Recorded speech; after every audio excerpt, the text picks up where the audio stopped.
नमस्कार सभी को। आज हम लोग चर्चा करेंगे वुड का घोषणा पत्र 1854, जिसे हम अंग्रेजी में वुड डिस्पैच 1854 के नाम से जानते हैं।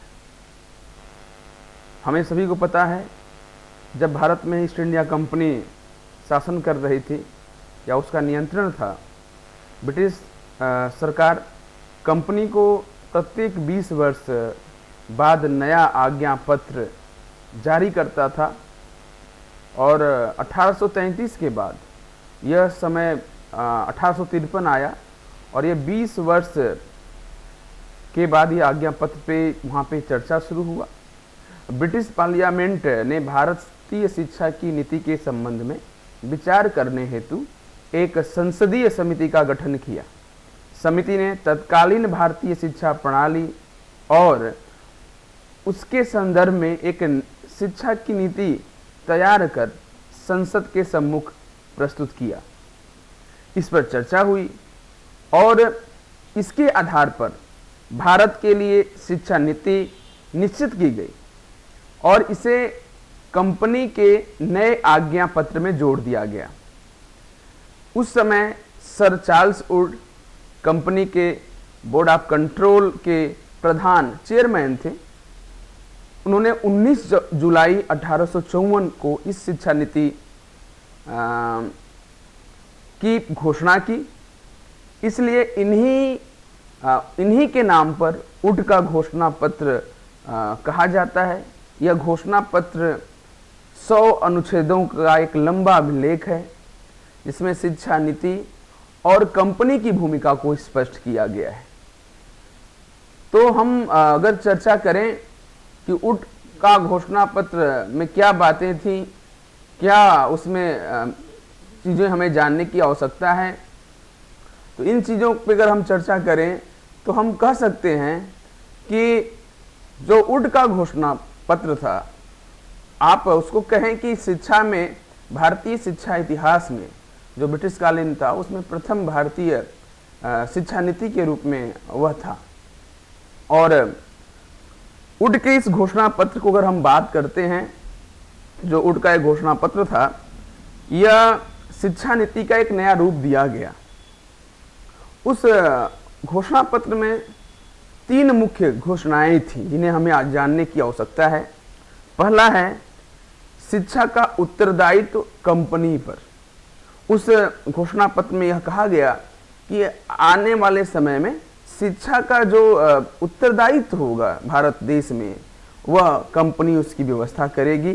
यह निश्चित किया गया और स्पष्ट किया गया कि कोई भी विषय हमारा ध्यान इतना आकर्षित नहीं कर सकता जितनी शिक्षा। यह हमारा एक पवित्र कर्तव्य है। उस घोषणा में ऐसी बातें कही गई थी। दूसरा, अगर हम बात करते हैं, उसमें जन शिक्षा विभाग की स्थापना। उस घोषणा पत्र की दूसरी जो बात थी, वह थी इस शिक्षा नीति में भारत के कंपनी शासित सभी प्रांतों में शिक्षा विभाग की स्थापना करना था। मतलब शिक्षा विभाग की, जन शिक्षा विभाग की स्थापना की बात कही गई थी और उस जन शिक्षा विभाग का जो हेड होगा वह निदेशक होगा, डायरेक्टर ऑफ पब्लिक इंस्ट्रक्शंस। और इस प्रकार से जन शिक्षा के विभाग की स्थापना की घोषणा इसमें कही गई थी। तीसरी जो बातें आती हैं इसमें, सहायता अनुदान प्रणाली, जो ग्रांट दिए जाते हैं। आज भी हम लोग सुनते हैं कि सरकार बहुत सारे विद्यालयों को ग्रांट करती है।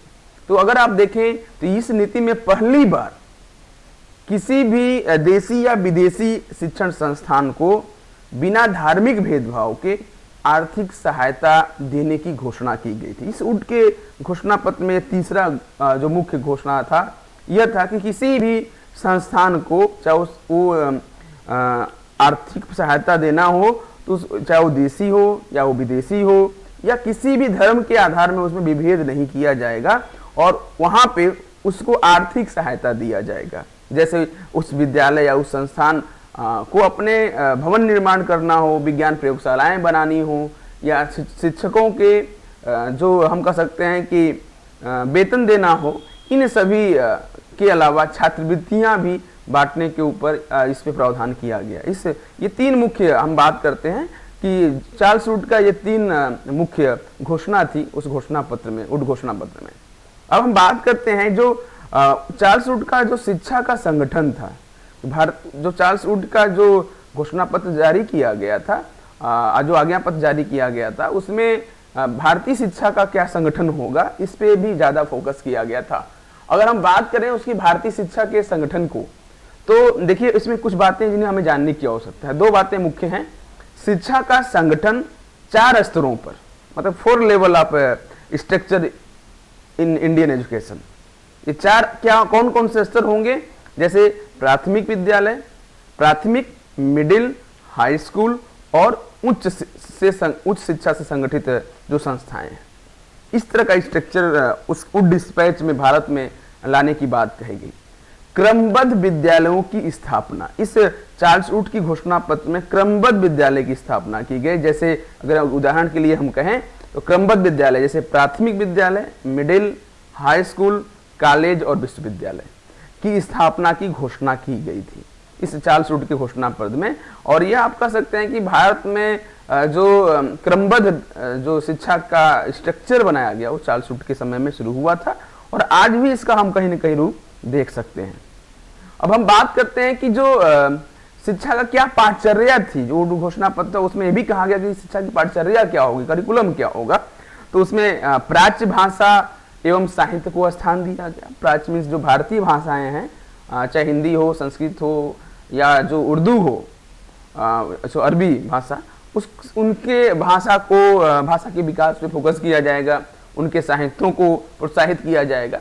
साथ में दूसरा इसमें पाठचर्या में शामिल किया गया पाश्चात्य ज्ञान विज्ञान का विशेष स्थान, मतलब जो पाश्चात्य भाषा है उसकी जानकारी, ज्ञान विज्ञान का इसमें स्थान दिया गया था।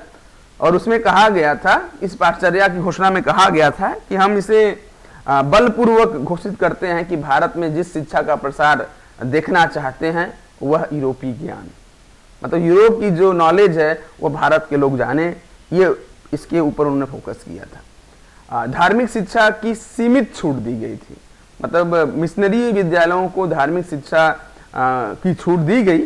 सरकारी विद्यालयों में धार्मिक तटस्थता की नीति अपनाई गई थी और इस प्रकार से धार्मिक शिक्षा की सीमित छूट दी गई थी। जो अगर हम बात करते हैं कि वुड के घोषणा पत्र में शिक्षण विधि के ऊपर क्या कहा गया था, तो इस घोषणा पत्र में जो प्राथमिक शिक्षा होगी उसका जो माध्यम होगा, जो आप कह सकते हैं कि जो माध्यम होगा भाषा का, वह प्राथमिक स्तर के लिए मातृभाषा मदर टंग और अंग्रेजी की भी माध्यम से शिक्षा दी जा सकती है। और इससे अगर आप कहें कि इसमें प्राथमिक लेवल तक मातृभाषा की में शिक्षा देने की बात कही गई थी। लेकिन दूसरी जो बात है इसमें, तो उच्च शिक्षा का माध्यम केवल अंग्रेजी, मतलब जो हायर एजुकेशन की शिक्षा होगी उसमें केवल अंग्रेजी के माध्यम से ही पढ़ाया जाएगा।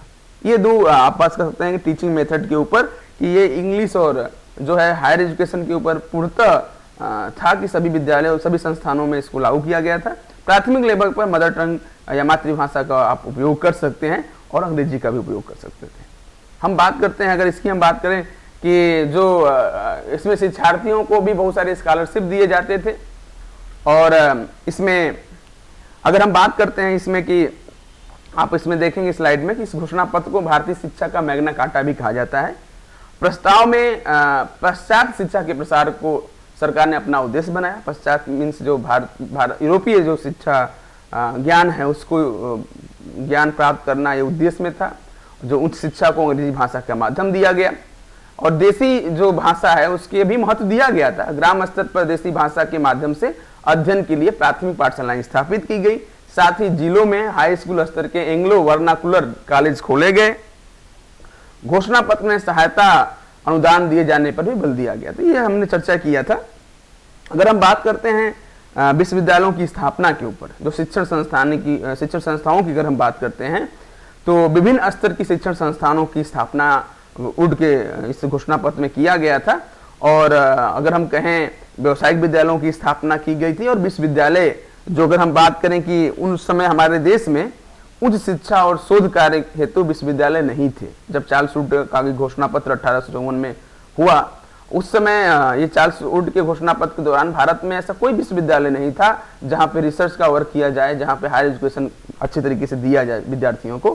तो इस घोषणा पत्र में घोषणा की गई कि भारत में लंदन विश्वविद्यालय के आदर्श के रूप में, मतलब लंदन विश्वविद्यालय का आदर्श रूप को हम भारत में उसी तरह की कॉपी करके विश्वविद्यालय का निर्माण करेंगे, जिसमें कलकत्ता, मुंबई, बंबई और मद्रास, ये 3 विश्वविद्यालय की स्थापना की गई थी इसी घोषणा पत्र के दौरान। बाद में इसको इन विश्वविद्यालय की स्थापना की गई और कुलपति की नियुक्ति की गई, वाइस चांसलर और वाइस चांसलर की इसमें बात कही गई, इसमें प्राध्यापक नियुक्त किए गए, इस तरह की प्रावधान उसमें लिया गया था। ये वुड की घोषणा पत्र में विश्वविद्यालय की स्थापना, और वास्तव में विश्वविद्यालय की स्थापना भी आने वाले कुछ समय बाद किए गए और सभी जन शिक्षा के ऊपर भी काफी उन्होंने फोकस किया था। अगर हम बात करते हैं जैसे कि जो प्रस्ताव था लंदन विश्वविद्यालय के आदेश पर कलकत्ता, बंबई और मद्रास में एक एक विश्वविद्यालय की स्थापना की व्यवस्था की गई थी। अब हम बात करते हैं कि वुड के घोषणा पत्र में क्या गुण दोष थे। देखिए कुछ पॉइंट हम बता देते हैं आपको। वुड के घोषणा पत्र जो थी उसकी किस विशेषताएं, जो गुण थे कि शिक्षा का उत्तरदायित्व सरकार पर, पहला अगर विशेषता या क्वालिटी हम बताएं, गुण जो है पहला था कि सरकार जो थी या ब्रिटिश इंडिया कंपनी जो थी वो अब शिक्षा का उत्तरदायित्व लेगी पूरे देश की। शिक्षा विभाग की स्थापना की बात कही गई थी। तीसरा अगर हम बात करते हैं इसके गुण का, तो सहायता अनुदान प्रणाली की शुरुआत या शुभारंभ हुआ, जो ग्रांट शुरू हुआ था पहली बार यहाँ से वुड के समय उस घोषणा पत्र में हुआ कि सहायता अनुदान प्रणाली शुरू की गई थी और निर्धन छात्रों को छात्रवृत्ति की प्रावधान किया गया था। क्रमबद्ध विद्यालयों की स्थापना, जिसमें हमने बताया कि यह इस उस घोषणा पत्र में ही सिस्टमेटिक या क्रमबद्ध तरीके से विद्यालय की स्थापना की गई, जैसे प्राथमिक, मिडिल, हाई स्कूल और आपका उच्च, ये आपकी कह सकते हैं कि विद्यालय की व्यवस्था क्रमबद्ध तरीके से की गई थी। और पाश्चात्य ज्ञान विज्ञान पर बल दिया गया था। विश्वविद्यालयों की स्थापना की गई, जो हमने पहले बता रखे हैं। और फिल्ट्रेशन थ्योरी, जो मैकाले ने जो फिल्ट्रेशन थ्योरी दिया था उसकी समाप्ति की बात कही गई थी। और कहीं ना कहीं मैकाले का जो सुझाव था लॉर्ड विलियम बेंटिक के दौरान, जो लॉर्ड मैकाले ने सुझाव प्रस्तुत किया था, बाद में लॉर्ड ऑकलैंड ने जिस भेदभावपूर्ण निस्संदन सिद्धांत को स्वीकृति दी थी, उस घोषणा पत्र में उसे निरस्त कर दिया गया। मतलब चार्ल्स वुड के इस घोषणा पत्र में निस्संदन फिल्ट्रेशन थ्योरी को समाप्त किया गया। सबको पता होगा फिल्ट्रेशन थ्योरी, जिसमें बताया गया था कि सभी को शिक्षा न देकर उस समाज वर्ग के कुछ प्रभावशाली व्यक्तियों को, मान लीजिए 1000 व्यक्ति हैं, उन पे 10 आदमी का प्रभाव है, तो उस 10 आदमी को शिक्षा देकर हम शिक्षा को सब तक पहुंचा सकते हैं, क्योंकि लोग उसका नकल करेंगे, उससे सीखेंगे। तो इस प्रकार का सिद्धांत था फिल्ट्रेशन थ्योरी, मैकाले ने दिया था। इसमें व्यावसायिक शिक्षा पर काफी बल दिया गया। अब हम बात करते हैं इसमें दोष क्या थे इसमें। तो हम नेक्स्ट स्लाइड पे अगर देखें, तो अगर हम बात करें नेक्स्ट स्लाइड के ऊपर बात करें, तो यह है कि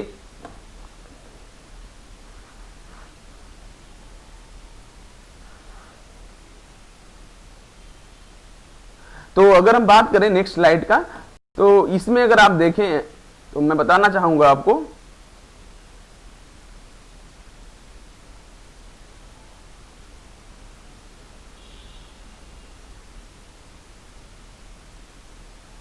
तो वुड डिस्पैच का देखिए अगर हम बात करें तो इसमें कुछ बातें हैं जिन्हें हमें जानने की जरूरत थी। मैं रिकमेंडेशन के ऊपर बात कर लिया था।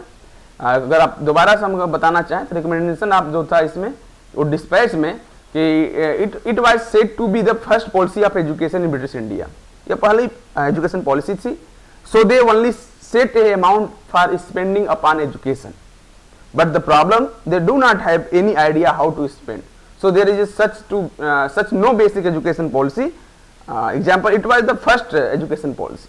वैसे अगर कहें तो ये पहली पॉलिसी थी शिक्षा के संदर्भ में। अगर हम इसमें कहें कि वुड डिस्पैच के जो प्रभाव थे, वुड डिस्पैच के जो इफेक्ट थे, मैंने अभी बात कर रहे थे।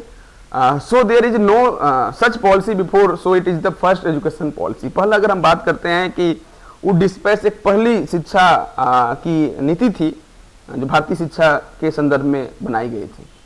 Would dispatch also called as Magna Carta of English education in India. भारत में अंग्रेजी शिक्षा का एक मैग्ना कार्टा था। अगर हम कहें मैग्ना कार्टा का मतलब एक संवैधानिक संविधान था शिक्षा में, मैग्ना कार्टा था। तो ये मैग्ना कार्टा के रूप में भी जाना जाता है। तीसरा अगर हम बात करते हैं, educational department were establish in every provision and university were open at Calcutta, Bombay and Madras in 1857, the model of London university. London विश्वविद्यालय के मॉडल पे 3 विश्वविद्यालय की स्थापना की बात कही गई थी, जो 1857 में वुड डिस्पैच के प्रभाव के रूप में अगर देखा जाए तो इन 3 विश्वविद्यालय की स्थापना की गई, कलकत्ता में, बम्बई में और मद्रास में। ये इसका प्रभाव था जो 1857 में 3 विश्वविद्यालय की स्थापना की गई। Later more university were open in Punjab 1882 and Allahabad 1887। इसके प्रभाव के कारण ही बहुत सारे विश्वविद्यालय भारत में स्थापित किए गए। उसी क्रम में अगर हम बात करते हैं, पंजाब में 1882 में, और Punjab university and Allahabad university 1887 में। तो ये इसके कुछ इम्पैक्ट थे। आज हम लोग इसी के ऊपर समाप्त करते हैं इस टॉपिक को। थैंक यू, सभी को बहुत बहुत धन्यवाद, और हम लोग कल इसके ऊपर नेक्स्ट वीडियो पे बात